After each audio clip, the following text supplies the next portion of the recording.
All right, guys. Hey, Ronin Man here. Hey, I'm here with John from Japan. How you doing, John? How's it going? Good, good. Hey, we got a very interesting article here. I chose this article because it's probably one of the most commented articles on the New York Times right now, I and noticed that. yeah, and they're hot. There's 1,464 comments, new ones coming in all the time, and there's a number of articles who are referenced inside this article that are getting like tons of comments.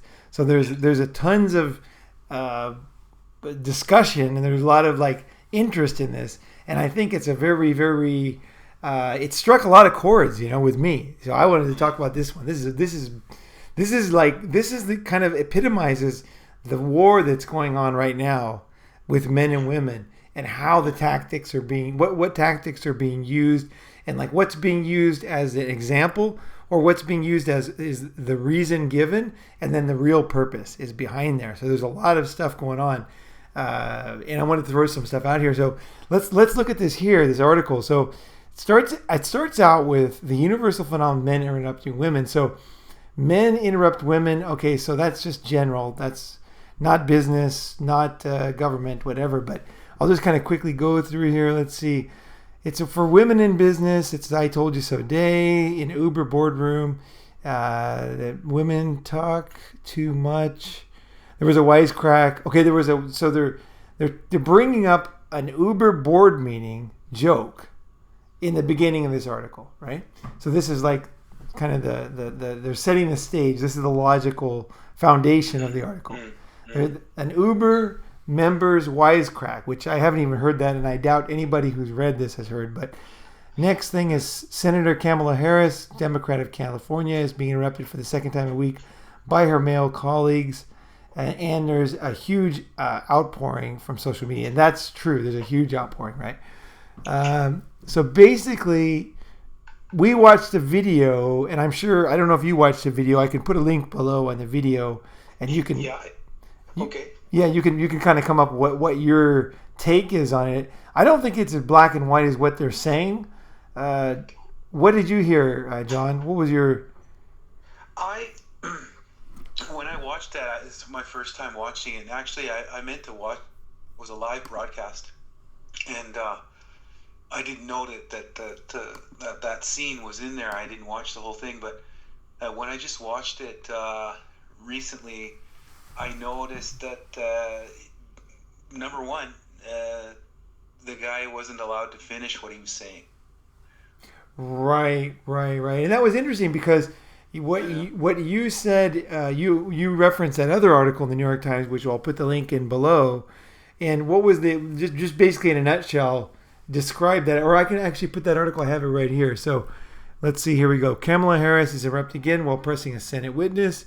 So now I'm looking at the second New York Times article, and go ahead and describe what you saw in this. You had a Well, good point. well,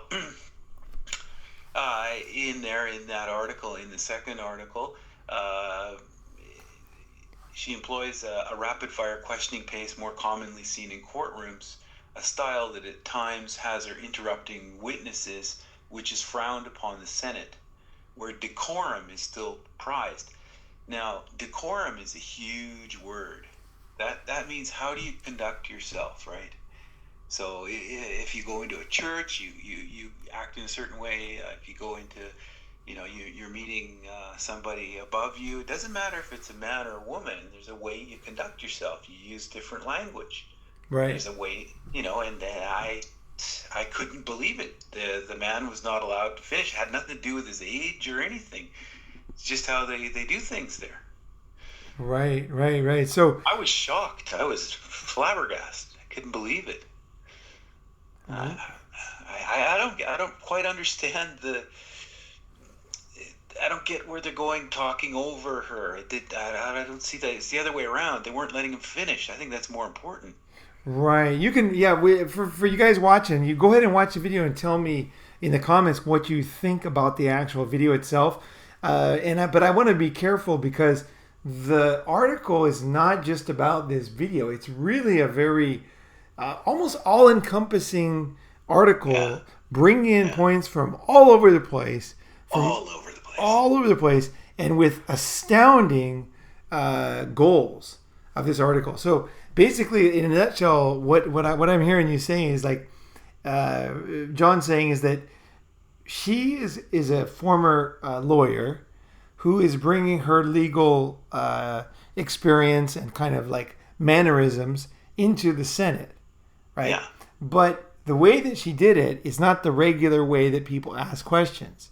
So a lot of people on social media were saying that she's a strong woman, and that he was very, flabbergasted and could not deal with this strong woman. But what he was actually probably dealing with, it sounds like, is the fact that this was not like acceptable. So if I come into, like, let's say a Japanese tea ceremony, and I'm wearing like rap outfit, and I'm cussing, and I got gold chain, and I'm not sitting down, and I'm not doing what they do in the tea ceremony, everyone's going to be pretty flabbergasted, and they're not going to know what to say, right? They'll just kind of be looking at me like, so I could say, well, these stupid idiots don't even know how to talk. I mean, you can just tell these people here at this tea ceremony are complete morons because they were sitting there not saying anything, right?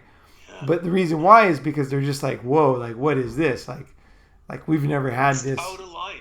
It's totally out of line. And I think that whoever was chairing that meeting should have mentioned that, I'm sure that if it was a man doing that, let's say it wasn't Ms. Harris, it was Mr. Harris, and it was a man, and he was doing the same thing, he would be put in his place.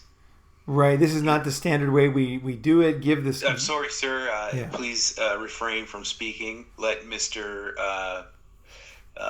let the Republican from North Carolina, Senator John, whatever his name is, Mr. Burr, please have the chair.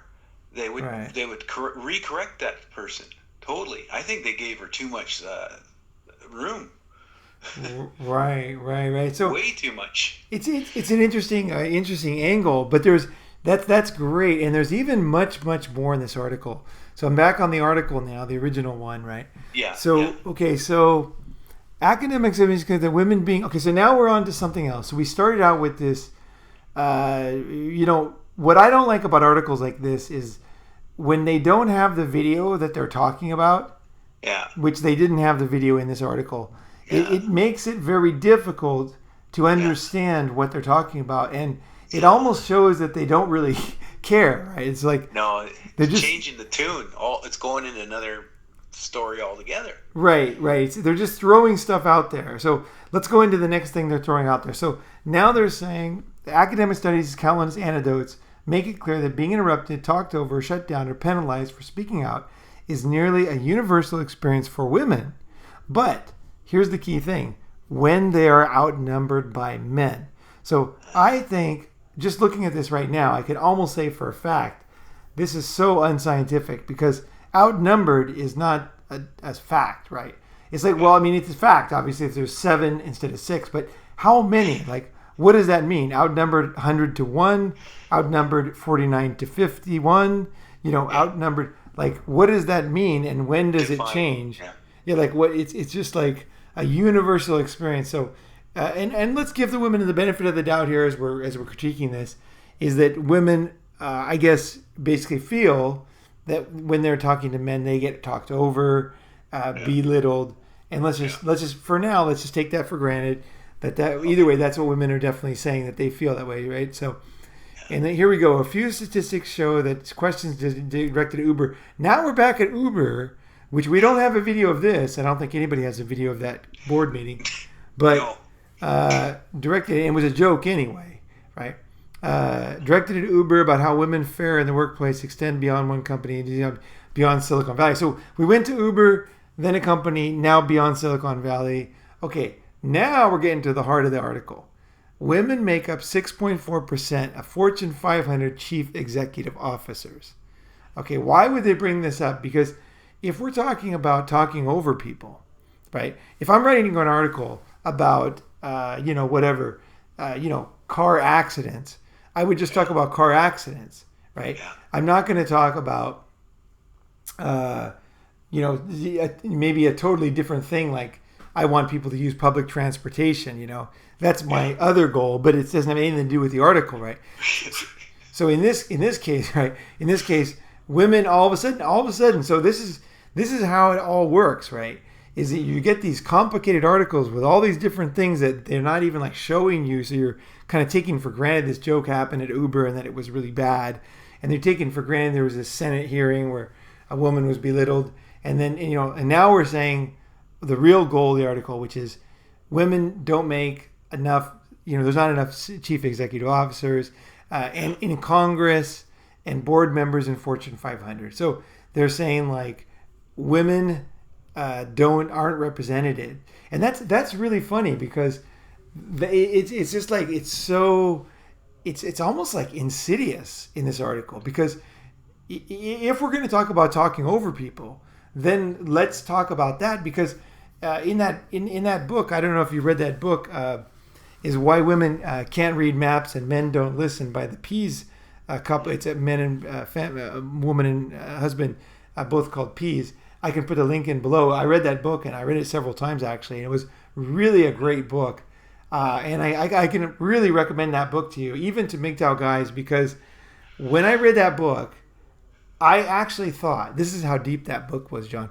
I actually thought to myself, if my parents would have read that book when they were young, my life would have been better, because all of the arguments they had were exactly represented in the book. And what the book was saying is that men and women's brain is essentially different.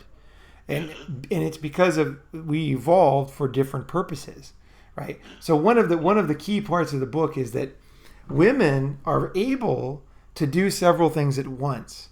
So, and they trace it back to, like, for example, if you're babysitting, say 8 children in the cave, and a man, he can't listen to several things at once, but a woman has been forced to, because if she doesn't, one of the babies can die. Right. If she just focuses on the loudest baby instead of like listening to everybody at the same time, she's going to lose children, right? So women have evolved to become quite good at multitasking in communications, and men have not. And so men, the exact opposite, have focused. So you're out on the Serengeti and you're trying to get this animal. Your job is to totally cut everything else out and to focus on every sound, so that if there's a predator behind you, you can hear it. Yeah. And also you want to hear so that you know where the target that you're trying to kill is, right? Is it moving? Is it jumping? Is it, how fast is it? How is there wind? How am I going to throw my spear? Like what angle, or the rock or whatever. So men have evolved to focus and to listen to one thing, and women have evolved to be able to listen to many things. So I think when you're talking about, if this article was about this talking over or talking, communicating with and talking with, I think if it was an honest article, they would actually want to talk about the differences in communication styles with men with men, men with women, women with women, and actually have some statistical analysis and facts about how people actually talk and what how much is hardwired and how much is culture. Because if you're hardwired, like I can't say to you, John, you're too short. Get fucking tall. You're too short. What's wrong with you? I'm so tired of you being short all the time, And you're like, well, you know what I mean? I'm actually, you're not short. You're tall, but I mean, you know what I mean? There's nothing you could change about it, right? So if men and women's brains are different, we can't go about just saying, hey, your brain should be different. Don't be like that. It's not going to work, right? So No. they're not even going into that. It was a smokescreen in the beginning. And when I started to think about this article, I actually thought about that book because it was the best example that could have been brought up. But that's actually not the goal of this article. What do you think? No, it's to me, the longer I look at the words on the print and then listen to what you're saying, and I haven't interrupted you, by the way. I think, as a man, that's you have to give me some accolades.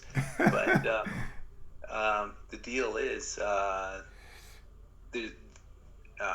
don't know what the philosophical argument is. This is any philosophy professor would just knock this out of the water, because it's shifting. There's two things. One thing is talking about over talking women, and then there's the representation in the boardroom, and then also that incident with Kamala Harris in the Senate and not following decorum. To me, those are three different ideas. If I think it's clouded with too much information, purposefully, to kind of, you're going down the garden path and you don't know where this is going to end up. Right, and then Uber was brought in several times too. So yeah, it's all over the place. Even an English teacher, back in high school would throw this in the garbage can. Right. Okay, let's go. Let's keep going here. That's so true. It's just like it's really, really fragmented. Do you remember? I don't know what it was like. You were in the States. I was in up north there. Yeah. The teacher said, "Right, what is it? Mean what you say and say what you mean." Right. That was the big one, and the other one was, there's an introduction, premise, the meat of the story, and a conclusion. Right. Right. To me, I feel good about reading that way. This one, I gotta go copy pasting, looking up stuff. I don't even know half these people. This story is written so narrow. Yet I'm sure that people are. It was on independent news in the UK. They don't even know what the Congress barely is, or all these things they're talking about. It made a big scene, and it's because that they felt wrongly that Kamala Harris was over-talked and treated poorly. But I don't think it matters who you are. If you talk that way in the Senate, they're going to be hard on you. There's a way to do things there. Right. And in fact, I think they were nice to her. I think normally they would say, "Excuse me," with the senator from, there'd be a voice that chimes in, right? Would the senator refrain from speaking that way and let the, congressman finish, right? Right. Wouldn't True. that happen? Wouldn't that happen? How come that never happened? Yeah, I mean, I don't know. It could have happened. It could have not happened if it was a man. And that's not even the story. Like, that's the whole thing. We're talking about that's the story. That isn't the story. The story is women are not represented in the boardroom. That's right. This is an outright attempt. And then Uber. I don't know why the hell Uber is just thrown in there. It's picked out in Silicon Valley. I mean, no, I know why. Because men created Silicon Valley. Yeah. Right. And so, I mean, by and large, like 99%. And so there is a huge push whenever men create an industry, okay, like computers or the internet, Silicon Valley, automobiles, mass transport, mass production, men when they go colonize a new country, when they go to the moon, they go to the moon, they discover something. Then afterwards, this industry now exists, and then women tend to come in and say, "Well, we want a part of the pie," right? So there's not enough women in this new industry that was invented by men, right? Yeah. And it's like, oh, well, yeah, because they didn't invent it, like it wasn't like on purpose. Like if you would have invented it, in other words, if I start a new music, called the blues, right? Yeah. Like back in the beginning, and I'm a woman, then I created the music. But if I didn't, and a man did it, then a man did it, right? There's, you know what I mean? There's no, it's all so ridiculous. Like when men are creating these valuable industries, society should be very grateful that these exist. But doing this is like a cat chasing its tail. It's not. It's appealing. It could be to sell more newspapers and people who don't really spend some time really trying to figure this out. Most people are going to read it on the face value, and then they're going to go straight to the social media and say all kinds of nonsense. And it's going to take a hold of the story. It's kind of like the Chinese whisper game. You say, pineapple, and then at the end of you whisper the story so many times to different people, it ends up being like banana. It's completely right. And so speaking of the article, let's go through here. So basically, I think every woman who has a degree of power, and those who don't, knows how it feels to experience what Kamala Harris experienced yesterday. So now we're in a thing where we're talking about how women feel, right? To be in a situation where you're doing your job and you're cut off or ignored, okay? So, that's a feeling. I'm sure everybody has that. So it's conjecture. It's just total. Yeah, but let's just say that, I felt not respected in meetings before. It's a fair, okay, fine. But let's go through here. Okay. Senator Harris, a foreign press interrupted. Okay, so they went to women, now they went back to the senator. Women in a wide range of all levels. So basically, they asked, the author asked a bunch of people on Facebook what they thought about this, and they all said that I can't even count the number of times I've witnessed a woman being interrupted or talked over by a man, only to hear him later repeat the same ideas she was trying to put forward. I see this happen 2 or 3 times a week, at least. Now, I want to say something here, because when you're selling, okay, when you're in a meeting, and I've been in many meetings, I've been in board meetings, actually. I've been in board meetings of an Australian company. I've listened to their long and boring, it's like, and I was asked to be, I was actually asked to join the Microsoft board of directors once. And it was like I didn't actually go, but it was interesting to be asked. So you can be asked to join a board of directors meeting. But either way, I've been in these meetings, and they're a certain kind of, I don't know. I mean, it just depends on the personality of the guy running it too, the company. If it's one company was owned, mainly the stock was owned by one guy, and he had control of it. Whereas the other ones, it was much more fragmented, right? But they all have their own kind of style, right? But the thing is if you're in these meetings, it's cutthroat. It's do or die. It's live or, you know what I mean? It's war. Yeah, it really is a very competitive situation. And people are backbiting, cutting. There's a lot of politics. There's a lot of things. So if I present an idea, okay, and it does not get heard, okay, like this woman saying that she often hears a woman say something, and then people don't listen, and then later somebody else says the same idea, and then the idea gets listened to, right? Right. I would say that this is a very common complaint I hear in the world. So, for example, you might see like a new software come out, like Instagram, and you'll hear there's always like hundreds of people. They'll all say the same thing. I thought of that idea first, So I had that idea, and I was going to do the exact same thing that Instagram did, and but I just didn't do it or whatever. There's always a lot of people who claim, Facebook was my idea, Yeah, but the thing is, if you actually listen to what they exactly said, it's often not exactly the same idea, and it's a little bit different, and it's sometimes a lot different, right?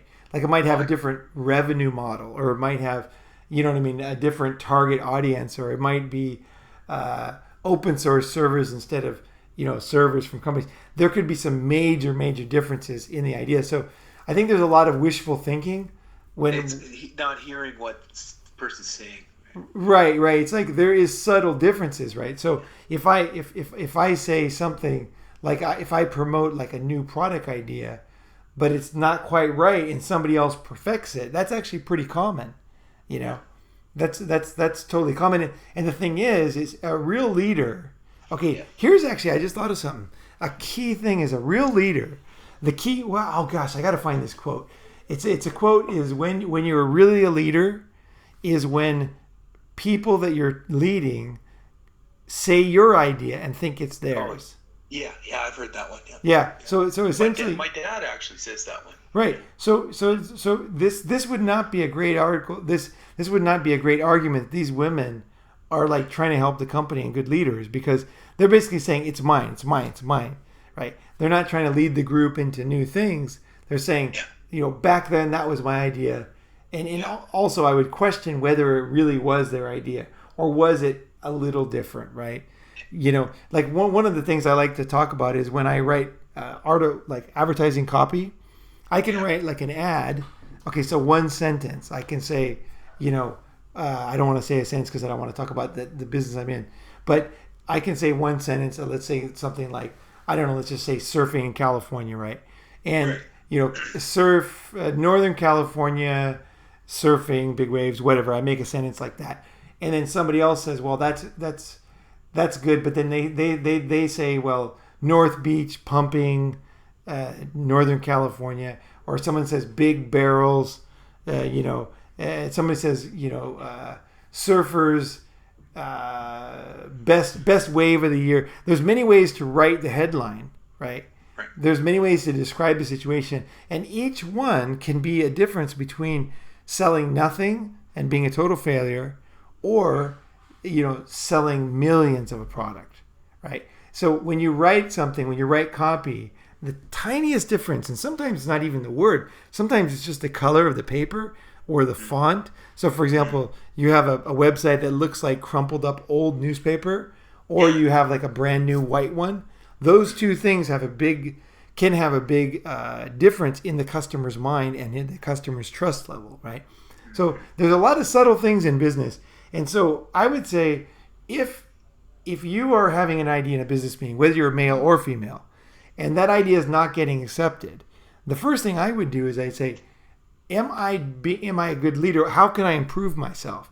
If I'm not leading the group and they're not going on jumping my idea, what am I doing wrong? Because it's a lot of things happen behind the scenes. It's possible that the other person who brings the idea up, one, it could be different, two, it could be improved, and three, which is totally invisible, is that person might have done the groundwork of building a coalition of people to support him on the idea. So I go before the meeting, I say, hey, you guys, I'm gonna talk about this today. Here's my concept, blah, blah, blah, blah, blah. Now, if we do this, I'm not going to fire you. I'm going to put you in this position, and I'm going to put him in this position, and we're going to get this much budget for this. And so I basically make everybody confident that this, is a politically good move for them, right? I solve every single person's issue before I present it. Then I go to the meeting and I present it, and everybody agrees with me, right? So it looks like magic, but it's not magic. It's I went through each person's problems and each person's fears and desires, and I solved it before I even put it out there. So if you put an idea forward and people don't take it, whether you're a man or a woman, you have to look at yourself. You have to say, wait a second, why is this idea not getting taken every time? Why aren't people listening to me? What am I doing wrong? How can I improve? How is that other person who is doing a great job of getting their ideas out there? What are they doing? Because sometimes it's very, very subtle. True. I understand what you're saying, and you said make the idea their idea, right? Right. Now, if you that premise, Yep. in this article, basically. Oh, Aaron, you're cutting out. Okay. Yeah, you're cutting out here. The article is becoming us and them, and it's not helping. It's not furthering the cause. If you want to get into the boardroom, I don't think this is the best tactic at all. Right, it's a loser's tactic. It's a loser's tactic. It's not going to work. And even if they do, the boardroom becomes 50% women, and it's all because of just for, to look good. Yeah. Nothing's going to get done. They get all the wrong people. It's just not. It's not going to be the right way. Right. I was just thinking something too. Like, so many times, like a business idea looks so simple, but actually, it's like a series of forces, almost like one-time things that happen to make it happen. Like one of the things is Bikram yoga, right? Do you know the hot yoga? Yeah. Hot yoga was started in Japan, right? Really? Yeah, started in Japan, and he had a hot yoga studio. He had a studio, and he had a bunch of heaters. It was somewhere north of Tokyo, and the people that were near the heaters were doing the positions better than the people that weren't. And so he realized if the heaters were on, it was warm in there, they could do the positions better. Okay, now so he had a good idea, right? But then it didn't really go anywhere. But then what happened was Prime Minister Sato, who actually went down in flames for a huge scandal with Lockheed, I believe. But either way, Prime Minister Sato at the time, and Bikram was getting quite popular with his business in Japan, and he knew Sato, and so Sato's relative was dying. She was like very old, and so he actually asked Bikram to come and help her, and Bikram didn't know what he was going to do because he's not a doctor, right? So either way, he went in there, and then she was like looked like she was on her last legs, and then he didn't know what to do, so he made everybody get out of the room, and then he said to her, you know, he taught her how to breathe, pranayama breathing, right, which is like a very deep breathing in yoga, and she did it, and then she lived for 2 more years, right? So whether it worked or not, it helped him or not, Sato thought he was awesome, and Sato gave him all kinds of opportunities to use the Japanese press and to get in Japanese newspapers and TV, and he was like so excited that Sato that Bikram in his mind saved his relative's life. I can't remember if it was his mother or whatever. It was somebody, an older woman. She was quite old and elderly, and so he was very grateful, and so he helped him get going. So I think a lot of people that are in business, they think, well, if I just make a better yoga than Bikram, I can be as big as him, right? But they don't realize that there's other things that made this guy successful, and like that's a very strange one. But business is always strange. There's always something that happened that like is very surprising if you hear a successful person's story, right? And a lot of people, they think it's so simple, and it's obviously going to be a very simple reason. And I think a lot of people, when they're losers and they're not doing well, they tend to blame it on things that they can see and not things that they can't see, right? So I'm sure there's women who don't agree with this article. I'm absolutely sure about it. There's successful women who are like, these complaining people, whether they're men or women, that can't get their voice heard. It's like, why don't they get their voice heard? Because they're not doing a good job, you know what I mean? Or they're not making sense, or they're not presenting it the right way, right? It's like to first think is, oh, I'm a man or I'm a woman. It's totally wrong. I find it wrong in a lot of ways. I mean, look at Margaret Thatcher. Just pull a woman. Right. She played the man's game. Oh, she did a great job. Yeah, she shut down the milk for the kids. Yeah, she learned. Like, I watched the documentary on her, and I was just like, she was called the Iron Lady and all these bad things at one time. But her rise, it was a hard. She really had to. She was one of the pioneers of going into politics, and she had to learn to play the game. Right. And then finally, when she got in there, she put her own spin on it. But you never heard her talking about being over. That she'd laugh at this, I'm sure, if she was still alive.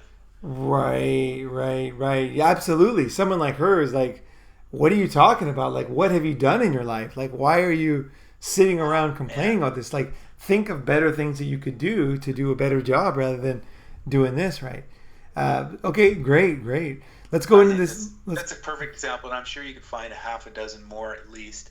Sure. Absolutely, and men and women. Yeah. Yes. Successful people don't spend a lot of time making excuses, right? At the end of the day, it's business. Right.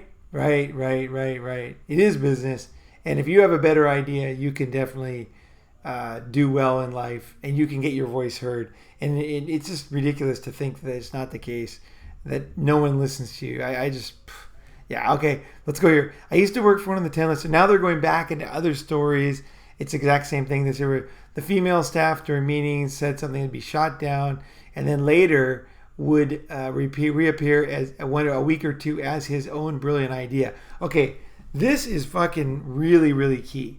Okay, have you ever managed anybody, John? Did you have staff? Yeah. Okay. Yeah. And I had staff too, right? I mean, I've worked for a lot of people. I've worked in different situations, right? I was actually a manager of this true story, a photography studio. Right. Okay, so the thing is with anybody who has a boss knows that bosses take credit for your ideas. Yeah. They do it all the time. It's so tempting because they're in the meeting. They want to look good.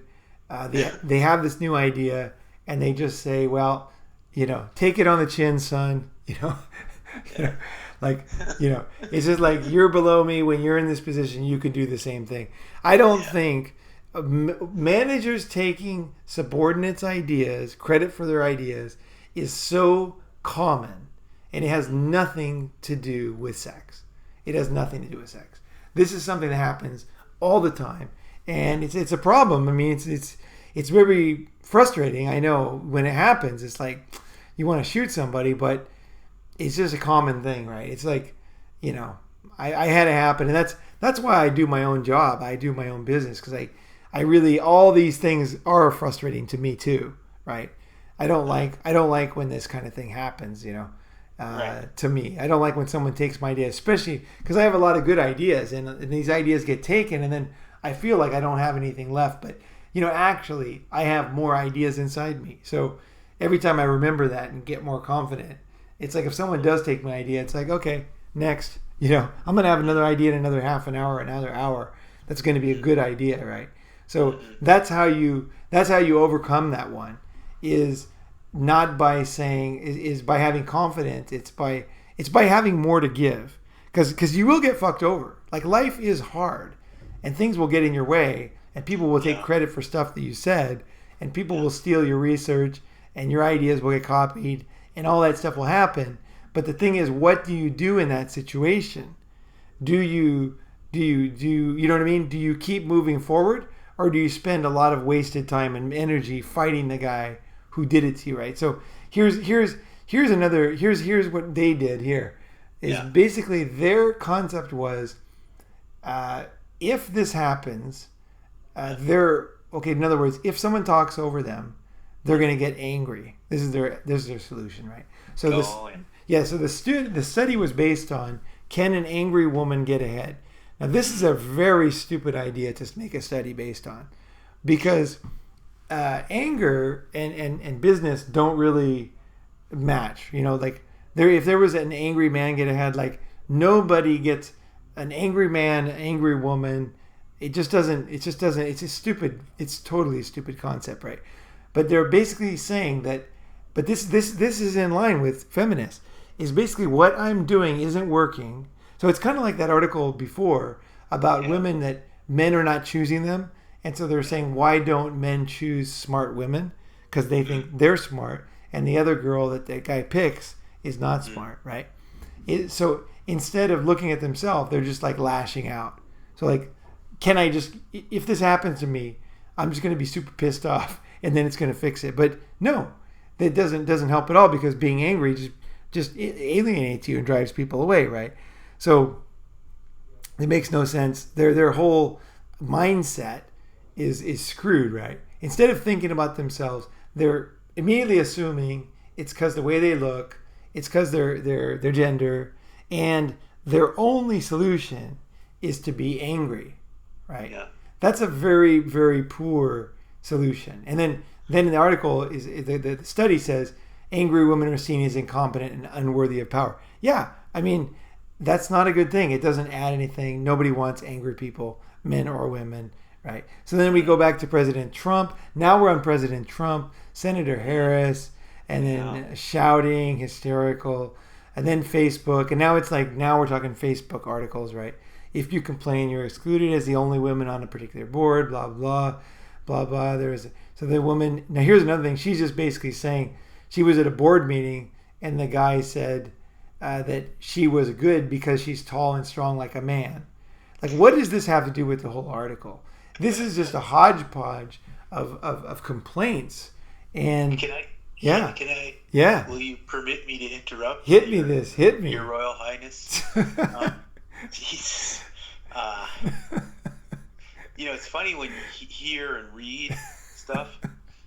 When you read, it's a different vibe, but when you hear it, but the whole can back up here. Can an angry woman get ahead? I mean, that again is subjective. How do they even test this? What kind of procedures went on? I mean, you could go write a 1,000-page essay on that one.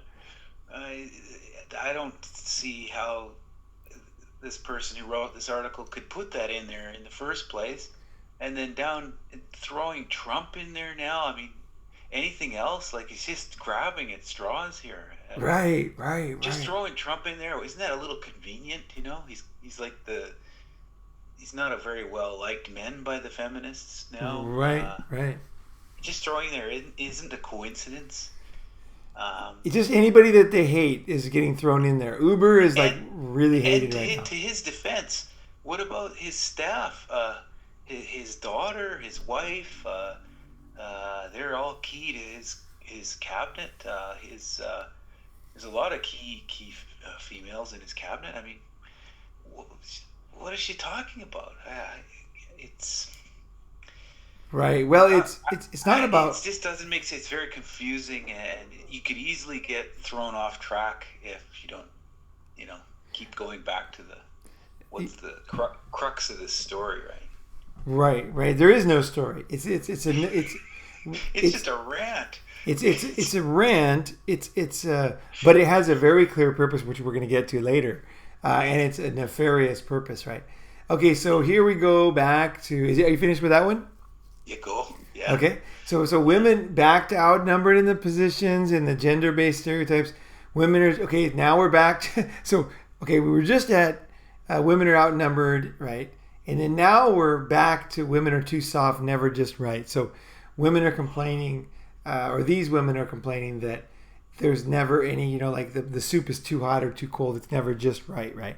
And not competent or liked, but not both. Right, so they're complaining that business is hard, right? It's difficult to get that right balance, right? Definitely, it is hard, and it's hard for men too. It's very hard, and that's why a lot of people fail, and 9 out of 10 businesses fail. There's a lot of reasons why business is freaking hard. It really is. It's a real battle, like we were saying. Okay, let's see here. Empowers women. Okay, she's pushing. Oh, here's a good one. Okay. Mrs. Walker of New York Public Radio. Okay, so public radio, so she's not even like earning her own keep, right? She's just government radio. She's pressed for more women on the senior level in its board. Oh, that's taking a bias there. Oh yeah, and I love that because it's government money, but she's going to push for more women.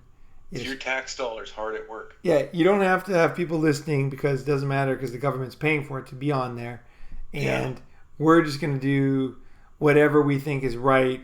We have the cash coming in and no problem, right? Shut up. Okay, this empowers women throughout our organization. It makes for better discussions, right? That's not what she's talking about. She's also pushing, get this, to increase the number. I don't know if you caught this one. I saw this. I was like, what? She's pushing for decrease the number of women who host podcasts. Oh. Hosting a podcast is a totally free thing, like this podcast right now. Anybody can make a podcast. There's nobody. When I pressed record today, nobody. It didn't say, "Are you a man or woman?" No, but you know what I think now? I think we need a woman on board. Right. Well, not just one. That would be outnumbered. We need like eight. 3. Yeah. 8. I think we need 8. Yeah. To get things. If they can't speak English, then we're technically okay. Right. Okay, we won't go on that one too much, but okay, let's go. Okay, now we're getting to the end of the article, and it's really important here because now we're talking about light rail production, more government work, right? Women make 34% of her board and well represented senior positions. So again, when you're talking about government, government projects, anytime the government is paying for things, right? Then then any kind of special interest group can kind of do whatever they want, right? Because it's just money. It's free money. Those are appointments. Yeah, they're appointed, right? Yeah. Yeah, it's all political. It's all so that they can look good in front of the government. And it's in Canada, for Christ's sake. I mean, it's totally different scene going on up there. That's wrong again. So pulling stuff. Sure. And here's the ultimate goal of this article. So all this stuff they brought up is it took years to get to that point, and part of the push came from clients, increasingly women, who wanted to see diverse engineering teams. Now, engineering is not necessarily that diverse, right? It's it's whoever studies the most. I remember our engineering department in university, and I remember very clearly who was there. I'm not going to say because it was a certain nationality, But Yeah. there was a lot of this type of people, and there was also they were Yeah. all male, you know, Exactly. because I used to And walk through there because I parked on the other side of the engineering yeah. department, so Yeah. I'd have to And walk through there. everybody knows what you're talking about. Yeah, everybody knows this on this thing. Yeah. They know because Yeah. because it's true, right? So it's like so Well, it's cultural too. yeah, it's cultural. Whatever the reason, it's just the way it is. And if you start to put people on boards who didn't compete in that evolutionary environment of university and succeed, you're bringing in talent that is not, you know what I mean? It's like why even have goals at all? Why not just randomly bring in homeless people, right? What Yeah. yeah, let's Why? just Why yeah. not? Yeah, just like anybody, right? Anybody could have a good idea, right? So bring them all in, right? Okay. We're getting money from the government, so it's okay. Yeah, it's good. Yeah. So here we go. So at the end, they're basically saying she made it clear to subordinates, okay, and that they will be judged on how many women and minorities they advance. That's the only goal of the article. There's nothing about talking over people. There's no goal that, hey, we're going to start to record meetings. We're going to see who talks over who. We're going to make rules. You can't talk over other people. Women can't talk over men. They'll be fired too. No, none of this.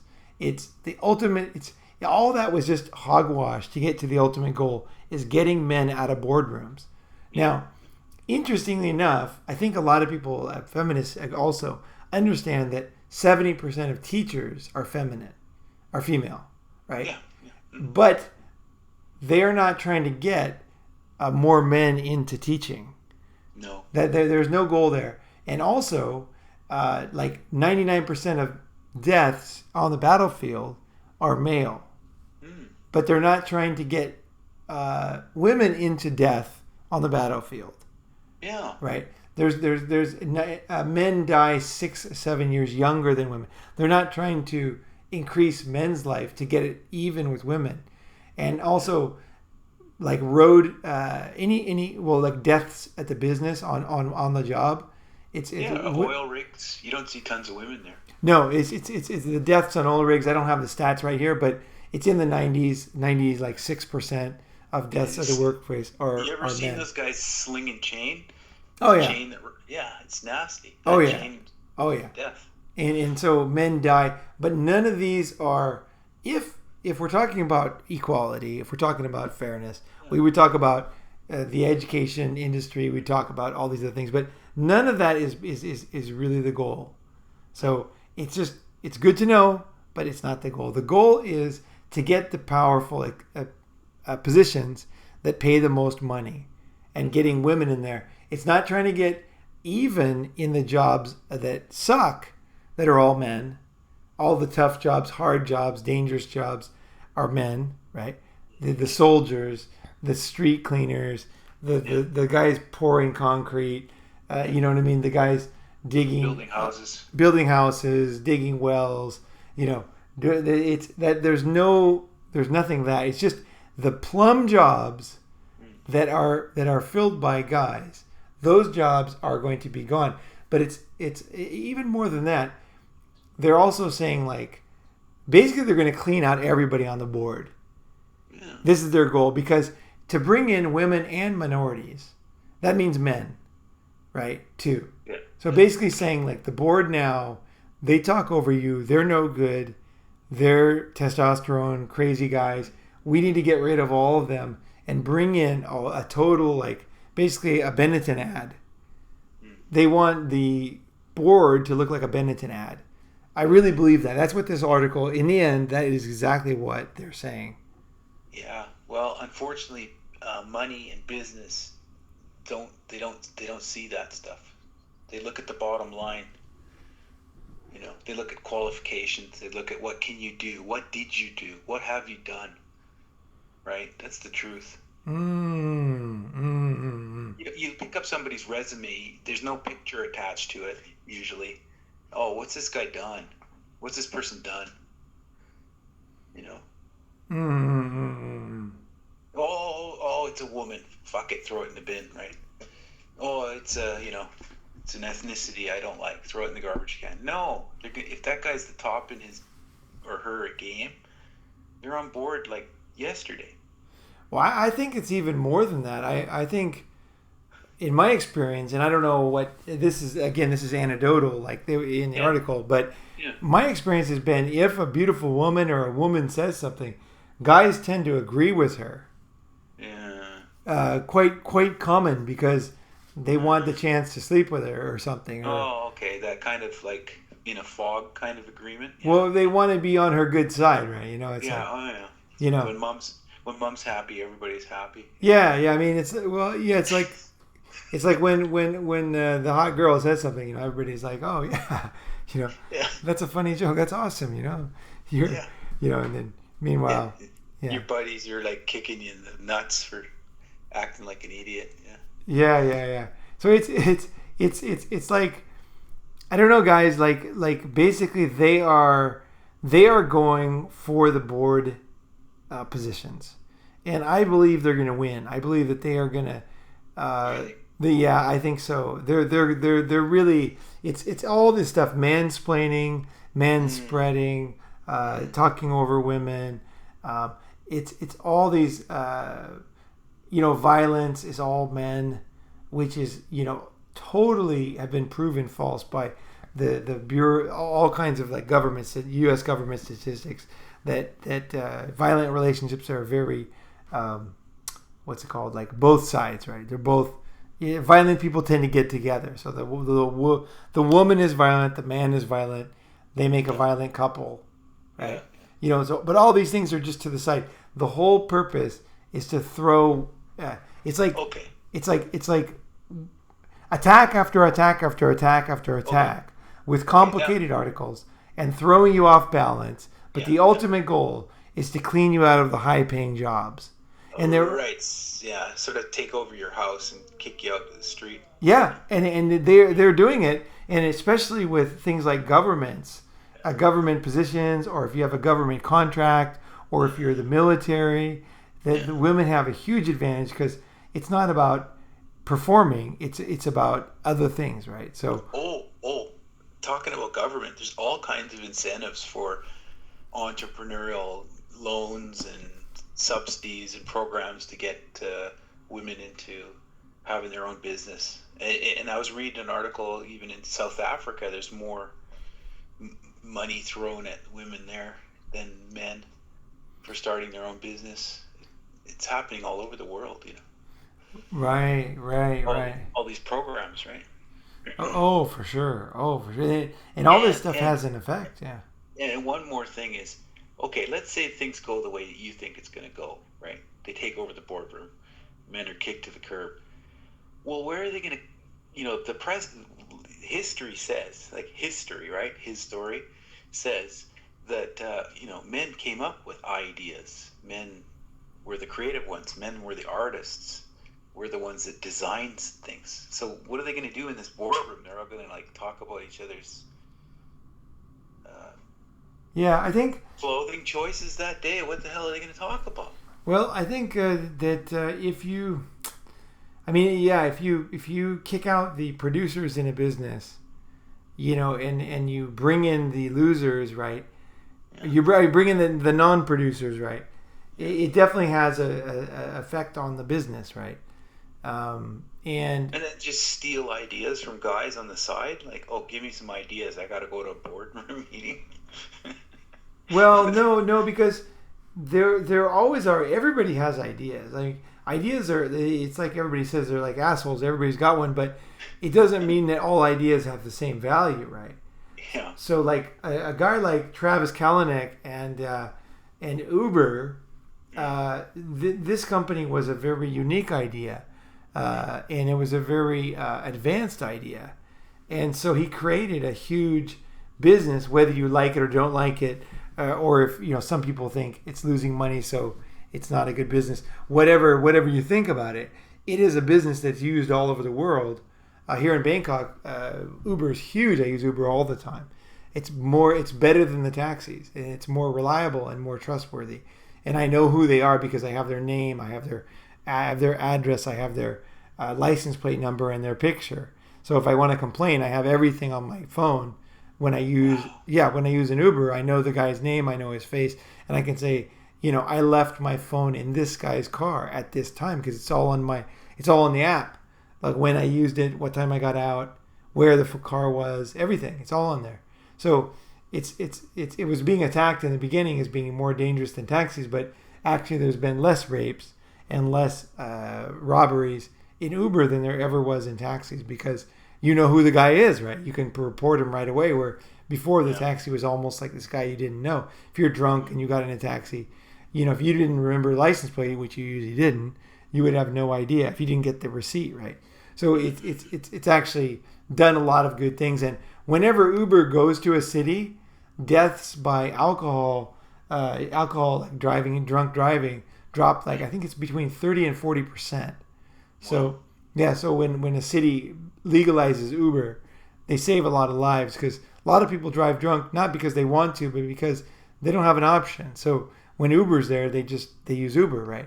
So it really has provided a very Travis Kalanick and his team has provided a valuable thing, but now it's not popular because he's a male, and now it's not popular to be male, but nobody wants to look at the fact. Now they're going to try to basically what women are doing now with Uber is they're making this big play after it's been created, and the models there is to gut all the people that started it, and then to bring in a whole bunch of other people who didn't start it, who will get huge salaries, and obviously I wouldn't say obviously, but I would probably guess not provide as much value as the original founders who created the concept, right? I'm just looking at this while you're telling me this. Yeah, I could do two things at once. It's amazing. What were we looking at? David Bonderman said women talk too much, and the guy resigned. I mean, that's how the hell's the rest of the world looking at America and its strength?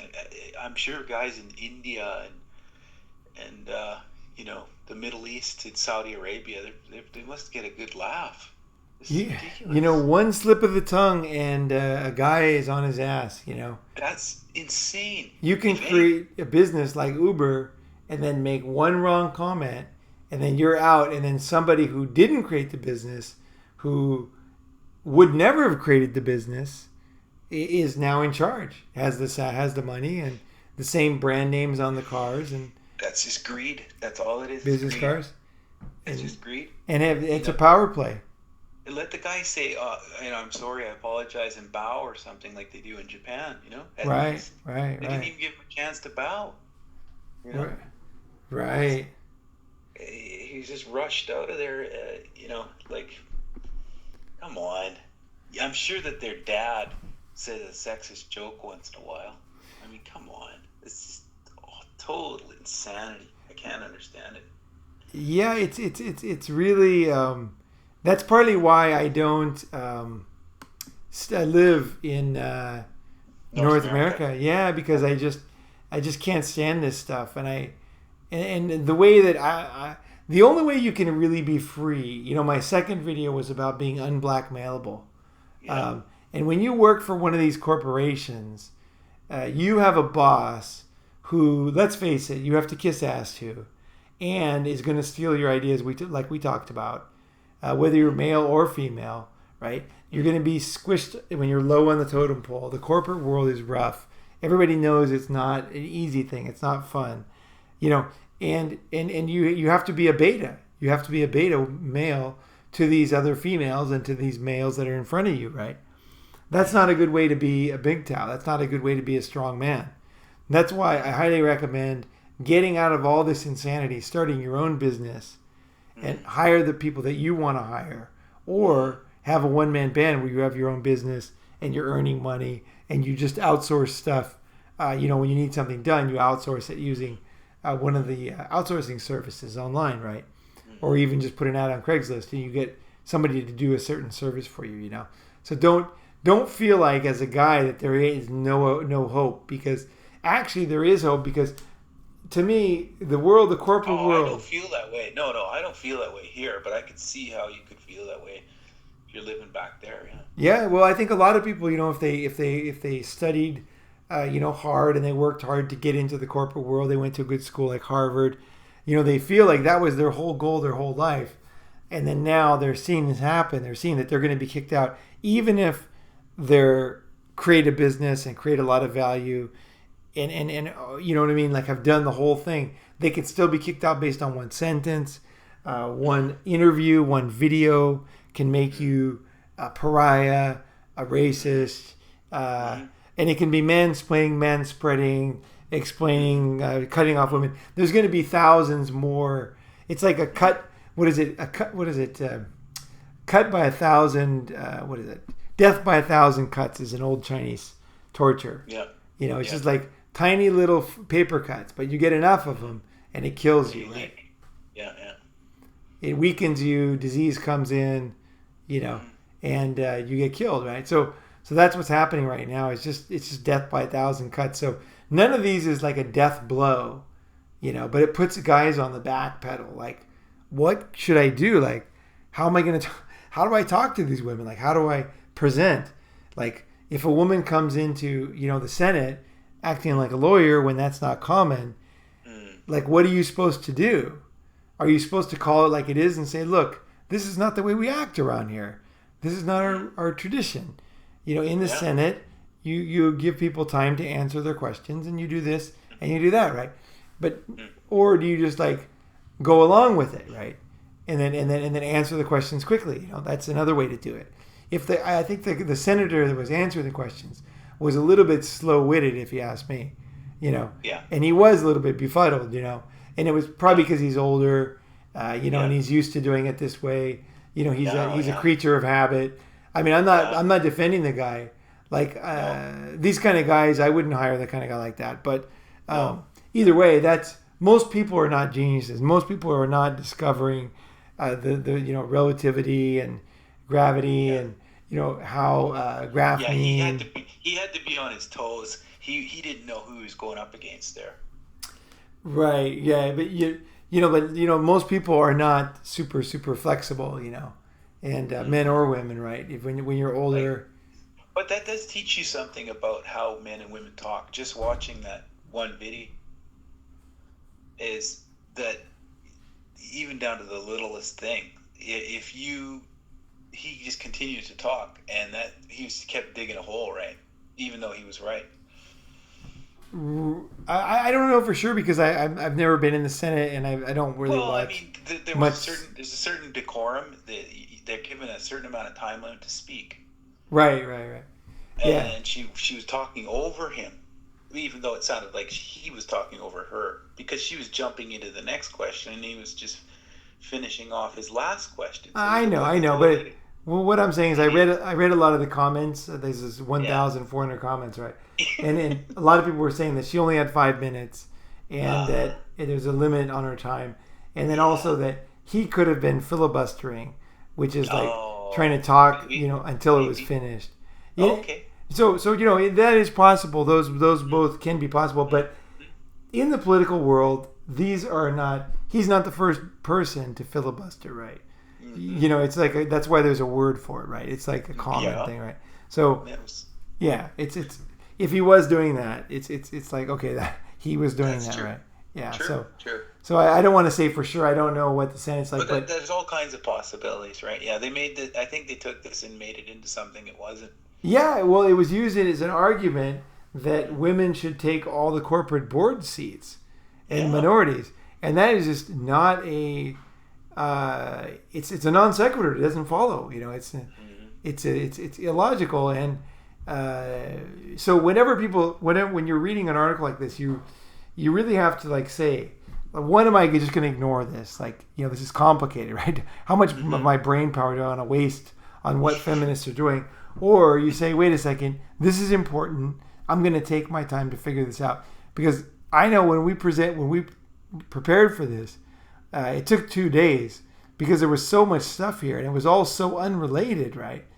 And I can't believe it's like New York Times Business Day, and it's like all about politics and Donald Trump, and it's like what what does that have to do with and then non-factual like Facebook comments, a lot of Facebook, and I've been talked over many times.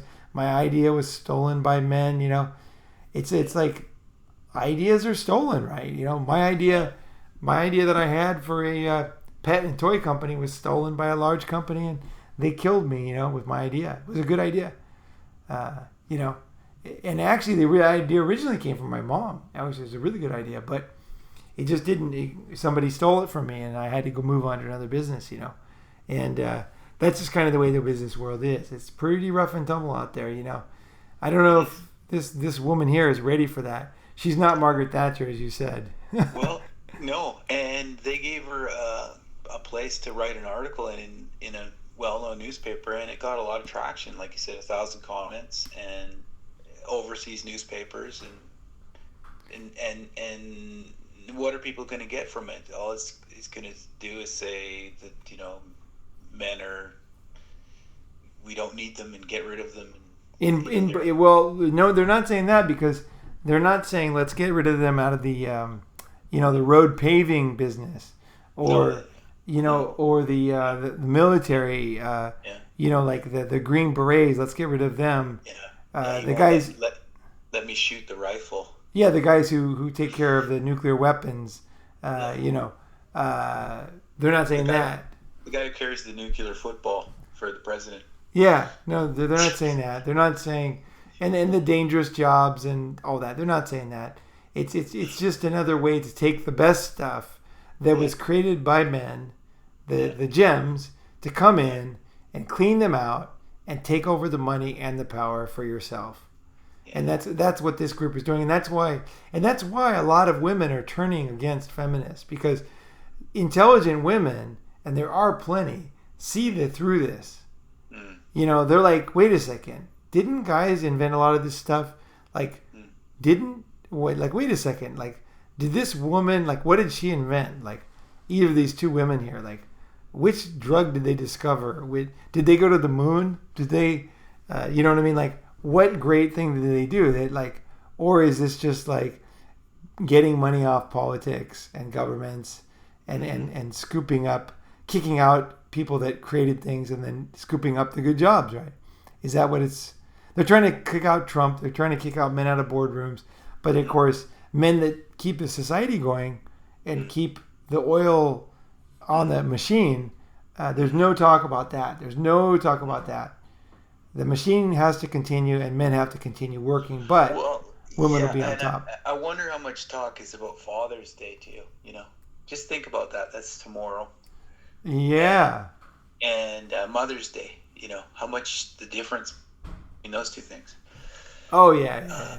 It's insane, right? What does it go back to? It's about saying, hey, guys did stuff, guys made stuff, guys explored. They created stuff. Right. We kind of did this episode as a tribute to fathers for Father's Day. Like, if you created something, if you did something great, you deserve credit for that. And you shouldn't be replaced by somebody who comes in afterwards who didn't create on some small misstep that you made, right? And then all of a sudden you're on your ass, and somebody else is in the driver's seat of your invention, right? Or of your baby, right? And I'm just tired of hearing, like, I think anybody, men or women, if you're not succeeding in business, you really have to look at yourself. And it's like the thing when you're pointing out, 4 fingers are pointing back at you, right? You always have to look at yourself. You always have to say, what is it that they're doing I'm not doing? What am I not doing that they're doing? What can I not see that I'm not doing? You know what I mean? Like, what can I not see? It's all these complex things, right, that they're doing that I can't see, that I'm not aware of because I have a blind spot, or what did they do before to prepare to be here, to succeed, and like always, like, improve yourself. That's really how you succeed in the business world, is by continuing the self-improvement and taking risks, right? And chances are the people who are going to say, oh, that was good or that was amazing, it's going to mean a lot more if it's from one of your buddies, one of your friends, a male. If he says, oh, that was really good, he'll tell you right away that was crap too, right? Right. Honest Yeah, feedback, right? yeah, Yeah, for sure. Yeah, absolutely. It means so much more when somebody understands what they're talking about and they give you a compliment based on yeah, what you really did, right? yeah, yeah. Not because And your ethnicity or your gender, right? no, and I think where men screw up is they look for the support from women, especially if they're in a relationship. They look for that, that support. They had a long day. They go home and they tell their story, and they don't want to hear none of it, and it's quite depressing, you know. Yeah. Oh, yeah. Yeah. You go through all this shit, and then someone's trying to steal your job on the board, and then Yeah, nobody wants to listen to you. That's the kind of thing. That's why the suicide rate is like almost all men. It's almost yeah, all men that kill themselves. yeah, Um, yeah, and there's a certain age too. I know of a story recently of a guy. I'm not going to mention too many details, but he broke up with his girlfriend, a Japanese guy, yeah. and he busted his phone in half, and they were living together for a couple of years. Yeah. He busted his smartphone in half. He left his key in the apartment, and he just left. And they don't know where this guy is. He's a good friend, and he's just you know he's at that age where it's Japan, right? He's probably not in. He's not where it's a good chance the guy's not alive. Right. Right. He killed Men, himself. men, yeah, men fall apart just on one, 2 words. Yeah. And, Yeah. and that's why men need friends, male friends, and support as shit happens. Yeah. It's tough. I mean, like in this case, like losing a board position Yeah, is really tough because once you're at the top, when you're at the bottom, it's easy to get another job, yeah, right? When you're at McDonald's, you can go to yeah, KFC or you can go to, you can go to Wendy's, right? yeah, But yeah, when you're at the top, when you're on the board level, yeah. it's not that easy where a place that you fit in. Oh, yeah, And also you haven't come from the bottom there, so they don't accept you so easily, right? It's yeah. it's it's very difficult. The higher you get up, the more successful you are, the more devastating being Oh, having your clock cleaned is, and oh, also the more like you don't have as many options, but also the feeling of regret and anger is like can be pretty overwhelming because you just feel like it's like what the hell's going on in this world, well, right? I can't imagine the stock market crash 1929 or even 2008. Like how many guys just fell apart, right? Oh yeah. Oh yeah. Nobody talks about that.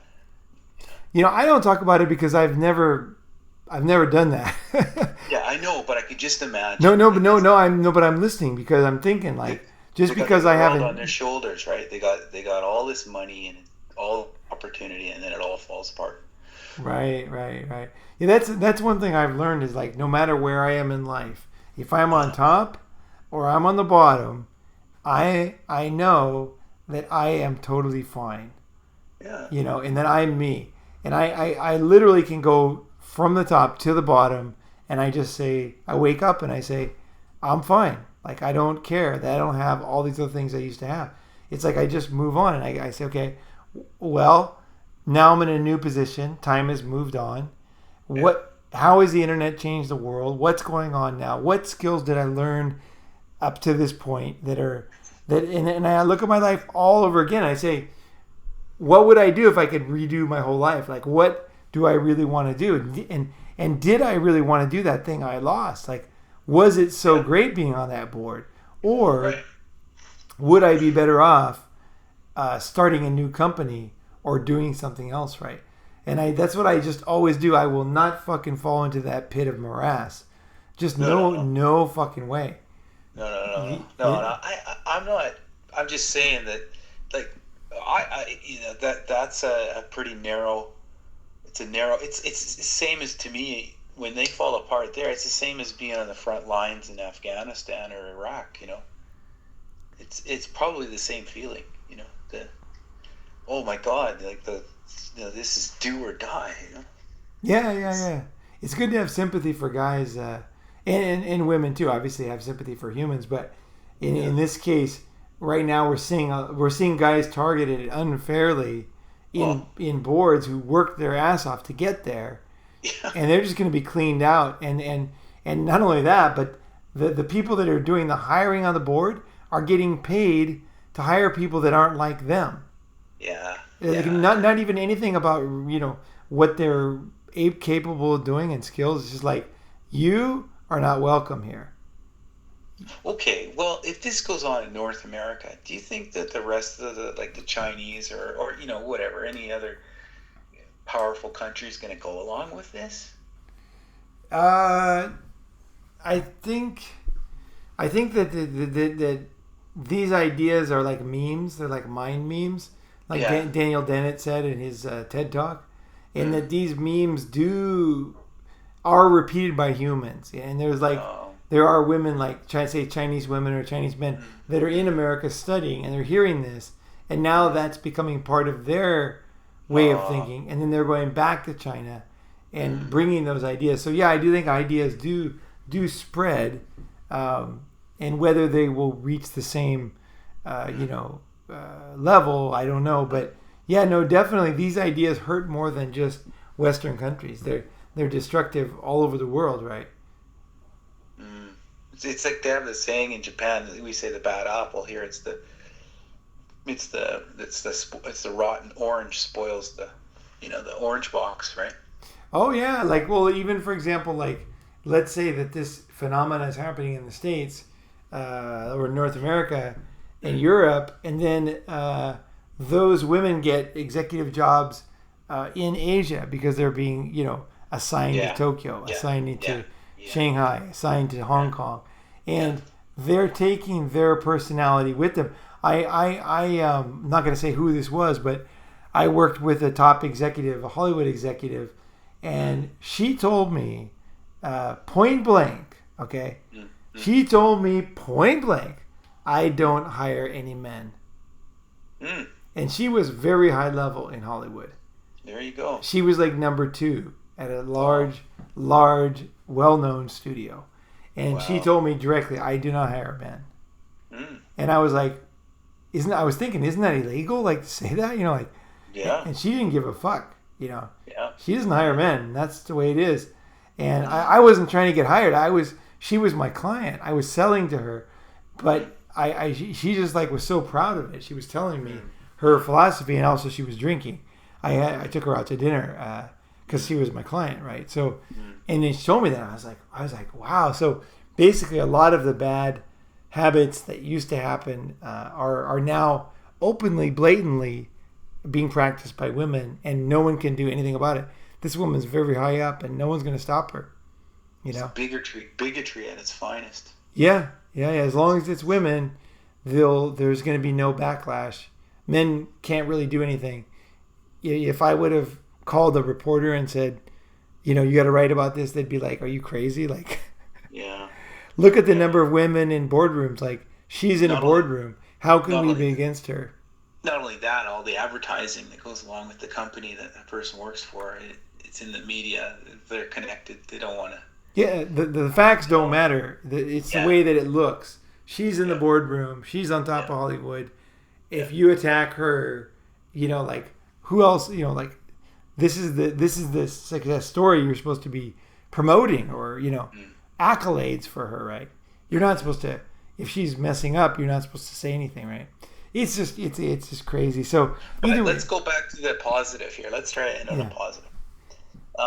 The point is, you said there's going to be a lot of women that don't agree with this, who support men, who appreciate the stuff that men have done since the dawn of time.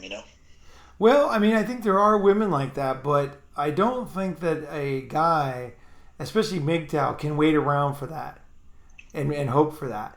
The positive part for me is that you realize that corporations are being taken over by women, regardless of whether they're earning their keep or not, and especially the more governments involved, whether it is a government entity or it has a government contract. The more government's involved, the more unfairness is happening with boards. So I would say, as a man, what you want to do is you want to say, do I really want to be in this position every day, of dealing with this kind of situation? Or do I want to start my own business and take my knowledge and turn it into a lot more money? Because I can tell you this, is having owned many companies, is you never pay anybody as much as they earn for you. Right? That's why companies work. If you pay somebody what they earn, then the company's going to go bankrupt. Right? You have to pay people less than what they earn. So, and that's on average, right? So okay, so there's 100 people, right? So let's say that you are number 75 in skills, right? Or competency, right? And so you're earning, a lot more money than they're paying you, right? So somebody like that needs to have confidence and say, you know what? I know I'm above average because I can look at my stats of my sales. I can look at this. I can look at my client management. I can look at the ratings or whatever it is that determines, you being skilled. Don't just do it like a woman would do and say, I'm worth it. I'm strong. I'm smart. It's like, look at yourself honestly. And if you are a performer, right, then you should say to yourself, and then that you are making more money for the company than you're being paid. So the losers on the other side, they should stay at corporations. So if you determine that you're not that talented, then I recommend staying in the corporate world for most guys. Because not everybody can be on top, right? And if you're not, be honest with yourself and say, you know what? I got a pretty good deal. I'm getting paid by the corporation. I'm not producing as much as XYZ, the other people. And my life is good, right? I got my health insurance. I'm all good, right? So just honestly, just accept that. But if you see yourself in anywhere above like 60% where you're a performer, then you got to say, wait a second, what could I do to start my own company so that I can get more of what I'm earning? And also, a performer draws other performers to himself, and then those people earn more, or they get paid less than what they earn, so they'll make you more money and more money and more money. So look for ways to get into things that are realistic but pay more than corporations, because corporations, it's very limited. You can't make $1 million a year at a corporation. I mean, you can as a CEO, the positions they're going for, but not everybody in the position is a CEO, right? Not everybody in a corporation. So you go to the toughest place is what I recommend. Like, fucking go for it. And make yourself scarce. Start that business. Decide what's going to work. Get your balls out. Put them on the fucking table and go for it. Be a man. Yeah. In business. Don't sit around and unless you're not that talented. And again, I'm not saying that in any way bad. I mean, if you're not, you have to look at yourself. If you're in a race, right, and you're like in the second half slowest, there's nothing wrong with that. You're not a piece of shit. You're not a man, but you're just like, you're noticing that you're in the second half, right? Yeah. And some sports you will be. If you're like that in your business, then say, okay, is there another business that I would be in the top? Or if I'm just not talented and I'm just getting lucky, maybe because of family connections or just pure luck because of timing or the economy, then just stay where you are and keep collecting, saving as much money as possible so that if you are laid off in the future, you have tons of money in real estate and you can wait it out for another juicy opportunity. You're not going to be like going to jump in and get paid at the very bottom, right? Right. That's what I would say to guys. Mm-hmm. That's a positive message. Get out there and fucking do it. Avoid the boardroom because you're going to it's starting to be encroached upon, Definitely. If you're in there, you want to fight hard. You want to fight hard because women are fighting dirty and they're fighting hard and they're fighting together, and men do not fight together. You're on it by your own. And they can use their feminine wiles too, right? They got all different things they can use that we can't. Oh, for sure. You could be accused of sexual harassment for looking at them, for somehow accidentally rubbing, whatever happens. There's so many tricks. There's so many trap doors out there for you. Remember those movies that came out? maybe 10, 15 years ago, that kind of stuff, right? What was that? Women in the boardroom. I forget who it was. I'll figure it out later, but maybe some of the listeners know. But it was about an executive in a boardroom, and she was pushing onto him to have sex with her, and he was refusing, and then he got accused. Oh, right. That's very common. I don't know that movie, but that's very common. To accuse the person of doing the very thing that you were doing to them, right? Yeah, exactly. Yeah. To kind of excuse yourself, so that if they said it about you, it would be not believable because you were accused of it first, right? Yeah. It's a perfect way. The movie. It maybe 15 years ago, but it was a big movie, 10, 15 years ago. Oh, okay. Either way, this has been a long, awesome episode. So thank you, John. Yeah. Thanks for being on, and I hope everybody enjoyed that. I'd love to hear what do you think? What's going on?